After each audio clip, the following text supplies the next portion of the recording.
Hello friends, అందరికీ నమస్తే. మనమైతే బెరంలో ఉన్నాం. అయితే ఈరోజు అయితే ఒక చిన్న విషయం గురించి డిస్కషన్ చేద్దాం.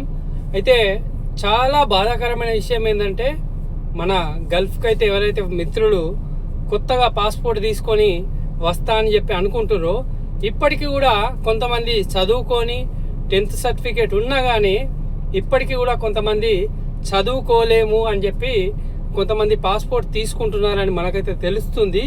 అయితే వాళ్ళు ఎందుకు తీస్తున్నారు అలాగంటే, ఒకటేంటంటే ఆధార్ కార్డులో చిన్న చిన్న మిస్టేక్స్ కానీ, పాన్ కార్డులో చిన్న చిన్న మిస్టేక్స్ కానీ అవి ఉంటే మళ్ళీ ఇదంతా కరప్షన్ చేసేందుకు టైం పడుతుంది.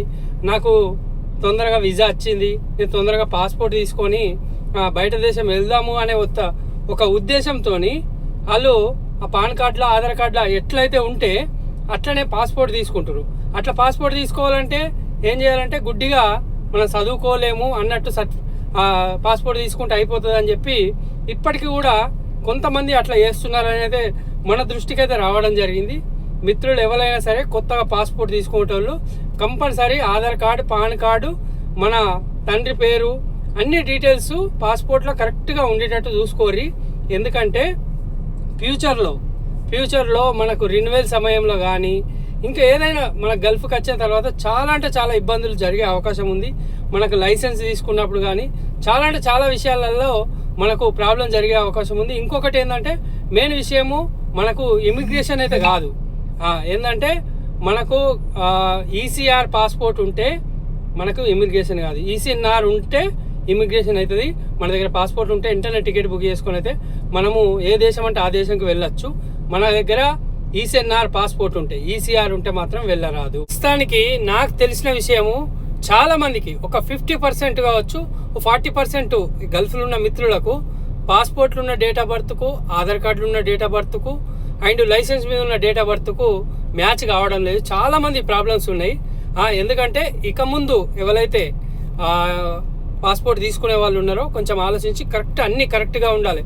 ఒక చిన్న మిస్టేక్ కూడా లేకుండా చూసుకొని అప్లై చేసుకొని తీసుకుంటే బాగుంటుంది. కొన్ని రోజులు పర్వాలేదు లేట్ అయినా, అంటే మీకు అవసరం లేకంటే ముందే మీరు అవసరం ఉంటే తీసుకొని పెట్టుకోరి. అంటే మనకు నేను ఒక 6 నెలల తర్వాత నేను దేశం పోతా అనుకుంటే ముందే తీసుకొని పెట్టుకుంటే బాగుంటుంది. ఎందుకంటే నేను పోయే ముంగటికే నాకు కావాలనే వరకు మనకేమవుతుందంటే ఇట్లాంటి చిన్న చిన్న ప్రాబ్లమ్స్ వస్తే దాన్ని సాల్వ్ చేయడానికి టైం పడుతుంది. కాబట్టి మనం ఎట్లుంటే అట్లా ఇప్పుడైతే నేను పోయింది లెక్క అని చెప్పి అనుకొని అట్లా చేసుకునే వాళ్ళు చాలామంది ఉన్నారు. అట్లా నేను కూడా అబ్జర్వ్ చేసిన కాబట్టి అలాంటి మిస్టేక్స్ అయితే ఏకురి. ఇంకొక విషయం ఏంటంటే, ఎవరిదైతే డేట్ ఆఫ్ బర్త్ తప్పు ఉందో, అంటే పాస్పోర్ట్లో, ఆధార్ కార్డులో, పాన్ కార్డులో మ్యాచ్ కాకపోతే మాత్రం ఎప్పుడైతే రిన్యువల్కు మనం పాస్పోర్ట్ రిన్యువల్కి వెళ్తామో అవకాశం ఉంటే కంపల్సరీ, అవకాశం అంటే ఎట్లా అంటే 10th సర్టిఫికేట్ ఉంటే మాత్రం వాళ్ళకు చేంజ్ అయ్యే అవకాశం ఉంది date of birth. 10th certificate లేకపోతే మాత్రం చాలా పెద్ద ప్రాసెస్ అది. ఆ ప్రాసెస్ చెప్తే 2 గంటలైనా ఓడది, అంత పెద్ద ప్రాసెస్ ఉంది. కాబట్టి ఎవరైనా సరే రిన్యువల్ చేయించుకునే టైంకు వాళ్ళ దగ్గర 10th సర్టిఫికేట్ ఉంటే మాత్రం గల్ఫ్లో అయినా సరే ఇంటికాడైనా సరే మనము ఏజ్ చేంజ్ చేసుకునే అవకాశం ఉన్నది. ఎందుకు నేను చెప్తున్నా అంటే, నేను స్వయంగా నేనే బాధపడుతున్నా. ఇప్పుడు ఎందుకు బాధపడుతున్నా అంటే, చిన్న మిస్టేక్స్ అంటే అప్పుడు మనకు అవగాహన లేక, మనకు ఎవరు చెప్పేటోళ్ళు లేక, వెనక ముందు ఎవరు లేక, అవగాహన లేక మనం ఒకటి తప్పుగా తీసుకున్నాం. ఒకటి ఏంటంటే, నేను ఇండియాలో లైసెన్స్ తప్పుగా తీసుకున్నా. నా ఇండియాలో లైసెన్సు దాదాపు నేను 2006లో లైసెన్స్ తీసుకున్నా. 2006లో అంటే ఇప్పటికి 20 సంవత్సరాలు అవుతుంది. అప్పుడు నాకు అవగాహన లేదు, నాకు ఏజ్ కూడా అంటే నా స్టడీ సర్టిఫికేట్ మీకు లెక్క చూసుకుంటే తక్కువ ఉండే, ఒక 2 సంవత్సరాలు తక్కువ ఉండే. ఒక ఏజెంట్ని పట్టుకుంటే అతను ఏం చేసిండంటే, మనకు కూడా తెలియదు, ఆయనకి ఏంటంటే నీకు లైసెన్స్ తీసేయాలి, ఆయనకు పైసలు కావాలి కాబట్టి, అంటే అప్పటికే ఇంత పెద్ద ప్రాబ్లం అవుతుందని అతనికి కూడా తెలియదు. అయితే అతను ఏం చేసిండంటే నాకు 2 సంవత్సరాలకు బదులు 4 సంవత్సరాలు ఏజ్ ఎక్కేసేసి.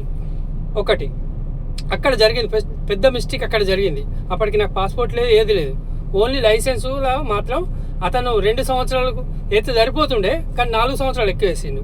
అయితే ఆ మిస్టేకు, అది చిన్న మిస్టేకే, చూస్తేందుకు చిన్న మిస్టేకు.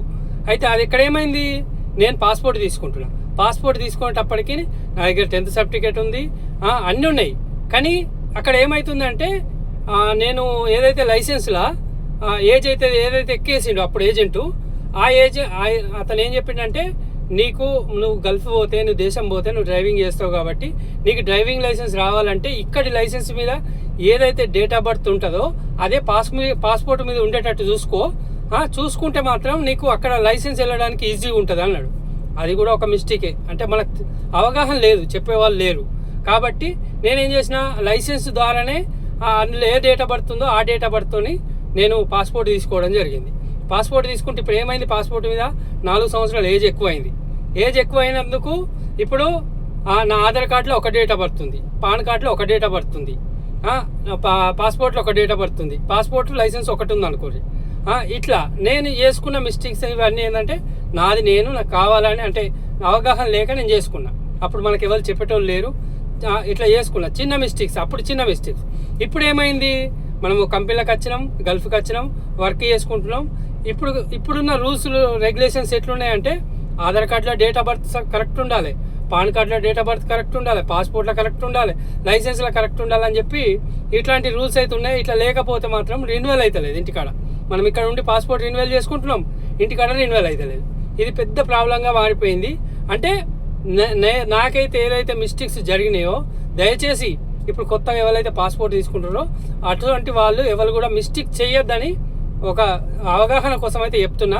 ఎందుకంటే మనకు అప్పుడు చెప్పేటోళ్ళు లేక ఇట్లా జరిగింది. అయితే నాకు నిన్న ఒక మిత్రుడు కాల్ చేసి చాలా అంటే చాలా బాధపడ్డాడు. ఎందుకు అంటే అతని ఏజ్ దాదాపుగా 42 సంవత్సరాలు ఉంటుంది, కానీ పాస్పోర్ట్లో ఎంత ఉందంటే 51 సంవత్సరం ఉంది. అటు ఇటు అని 9-10 సంవత్సరాలు. అప్పట్లో అవగాహన లేక అతని ఏజ్ పెరిగిపోయింది.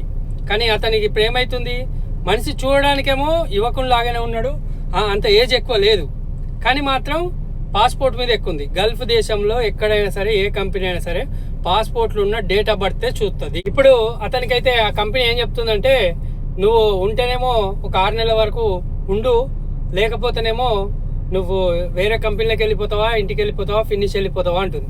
కానీ ఇక్కడ బేరంలో ఉన్న అయితే ఏ కంపెనీ అయినా సరే 50 సంవత్సరాలు దాటిన తర్వాత అతను డ్రైవర్గా తీసుకోవడానికి అయితే చాలా ఆలోచిస్తుంది. అలాంటి ప్రాబ్లం వచ్చేసింది. అతను చూడడానికైతే అంత ఏజ్ పర్సన్ లెక్క అయితే కనబడలేదు, కానీ మాత్రం పాస్పోర్ట్ మీద మాత్రం ఏజ్ ఎక్కువ ఉంది. ఇక్కడ మాత్రం పాస్పోర్ట్నే ఆధారంగా తీసుకుంటారు. కాబట్టి మిత్రులు ఎవరైనా సరే చిన్న చిన్న మిస్టేక్స్, అంటే మాకు అవగాహన లేనప్పుడు మేము మిస్టేక్స్ చేసినాం, తప్పు జరిగిపోయింది. మీకు అవకాశం ఉండి తప్పు చేయకూరి. ఇంకోటి ఏంటంటే, ఎవరైనా పాస్పోర్ట్ రెన్యువల్ చేయించుకునేటోళ్ళు ఉంటే ఏజ్ డిఫరెన్స్ ఉన్నదనుకోరి, మీ దగ్గర 10th సర్టిఫికేట్ ఉంటే మాత్రం కంపల్సరీ పాస్పోర్ట్ రెన్యువల్ అప్పుడు మాత్రం మీరు ఏజ్ కరెక్ట్గా వేయించుకోరి. ఎందుకంటే ఫ్యూచర్లో ప్రాబ్లం రాకుండా. ఈ ప్రాబ్లం ఇంకా చాలా పెద్ద పెద్ద ప్రాబ్లమ్స్ ఉన్నాయి, ఇందులో చెప్పుకుంటే బాగా పెద్దగా ఉన్నాయి. ఎవరైనా సరే ఇక్కడ గల్ఫ్ దేశంలో హెల్త్ ఇష్యూస్ అయినప్పుడు కానీ, ఒక అనివార్య కారణాల వల్ల ఎవరైనా చనిపోయినప్పుడు కానీ, మన ఇన్సూరెన్స్ పైసలు వచ్చేటప్పుడు కానీ ఇవన్నీ చూడడం జరుగుతుంది. ఆధార్ కార్డు ఇవన్నీ కూడా మనకు చూడడం జరుగుతుంది. అలాంటి టైంలో ఏజ్ డిఫరెన్స్ కలవకపోతే మనకు ఇన్సూరెన్స్ పైసలు వచ్చేటప్పుడు కూడా చాలా ఇబ్బందులు అయ్యే అవకాశం ఉంది. మొత్తానికైతే నేను చివరగా చెప్పాల్సింది ఏంటంటే, వీలైతే కంపల్సరీ మీ దగ్గర అవకాశం ఉంటే మాత్రం 10th సర్టిఫికేట్తోని ఒకవేళ ఏజ్ డిఫరెన్స్ ఉంటే మాత్రం చేంజ్ చేసుకోరి. లేదు అనుకుంటే మాత్రం ఫ్యూచర్లో ప్రాబ్లమ్స్ వచ్చే అవకాశం ఉంది. అవకాశం ఉంటే చేంజ్ చేసుకోరి, లేకపోతే మనం ఏం చేయలేము. కానీ మాత్రం కొత్తగా ఎవరైతే పాస్పోర్ట్ తీసుకునే వాళ్ళు ఉంటారో, మన వాళ్ళు కావచ్చు, మన పిల్లలు కావచ్చు, మన చుట్టాలు కావచ్చు, వాళ్ళకు మాత్రం మీరు చెప్పాల్సిన బాధ్యత ఏంటంటే అన్నీ కూడా కరెక్ట్ చూసుకోవాలి. కంపల్సరీ చదువుకుంటే మాత్రం చదువుకున్నట్టు సర్టిఫికేట్ తీసుకోరి. ఎందుకంటే ఫ్యూచర్లో చాలా అంటే చాలా ప్రాబ్లమ్స్ అయ్యే అవకాశం ఉంది. మనకు ఇమిగ్రేషన్ విషయంలో కావచ్చు, ఇంకా చాలా విషయాలలో మనకు చాలా ఇబ్బందులు అయ్యే అవకాశం ఉంది. కంపల్సరీ ఈసీఎన్ఆర్ పాస్పోర్టే తీసుకునే ప్రయత్నం చేయండి. చదువుకున్న వాళ్ళు చదువుకున్నట్టే పాస్పోర్ట్ తీసుకోరి. బై మిస్టేక్లో కూడా చదువుకోలే అని మాత్రం తీసుకోకూరి. ఎందుకంటే నేను ఫస్ట్ చదువుకోలే అన్నట్టే నేను తీసుకున్నా, కానీ ఏంటంటే నాకు నా మిత్రులు, నా ఫ్రెండ్స్ కొంచెం గైడెన్స్తో నేను గల్ఫ్కి వచ్చిన తర్వాత నా పాస్పోర్ట్ చేంజ్ చేసుకున్నా. నేను ఇప్పుడు నాకు ఫస్ట్ ఈసీఆర్ పాస్పోర్ట్ ఉండే, నేను దాన్ని ఈసీఎన్ఆర్ పాస్పోర్ట్ చేసుకున్నా. అంటే కొంచెం తెలివి ఉపయోగించి అయితే నేను చేసుకోవడం జరిగింది. అంటే మన మిత్రులు ఎవరైతే తెలిసిన వాళ్ళు ఉన్నారో వాళ్ళ సలహాలతోని నేను ఈసీఎన్ఆర్ పాస్పోర్ట్ చేసుకున్నా. ఈసీఆర్ ఉండే ఈసీఎన్ఆర్ చేసుకున్నా. నాకు నెక్స్ట్ టైము నేను మళ్ళీ గల్ఫ్కి వచ్చేందుకు నాకు ఎలాంటి ఇబ్బంది లేకుండా వచ్చిన. నాకు ఈసీఆర్ పాస్పోర్ట్ ఉంటే చాలా ఇబ్బంది అవుతుండే. నెక్స్ట్ టైం నేను కొత్త వీసాతో మళ్ళీ గల్ఫ్ వచ్చేటప్పుడు నాకు చాలా అంటే చాలా ఇబ్బంది జరుగుతుండే. అంటే నేను అనేది ఏంటంటే, ఏదైనా విషయం తెలియకపోతే మనం తెలిసిన వాళ్ళని తెలుసుకొని చేయాలి.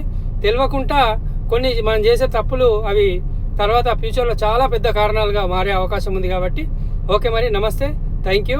అర్థమైంది అనుకుంటున్నా, ఎందుకంటే నేను అంత స్పష్టంగా మీకు చెప్పినో లేదో నాకు తెలియదు, కానీ మాత్రం వీలైతే అర్థం చేసుకునే ప్రయత్నం చేయండి. వీలైతే మన మిత్రులకు, ఎవరికైనా గల్ఫ్లో ఉన్న మిత్రులకు పంపించే ప్రయత్నం చేయండి. ఓకే మరి నమస్తే, థ్యాంక్ యూ.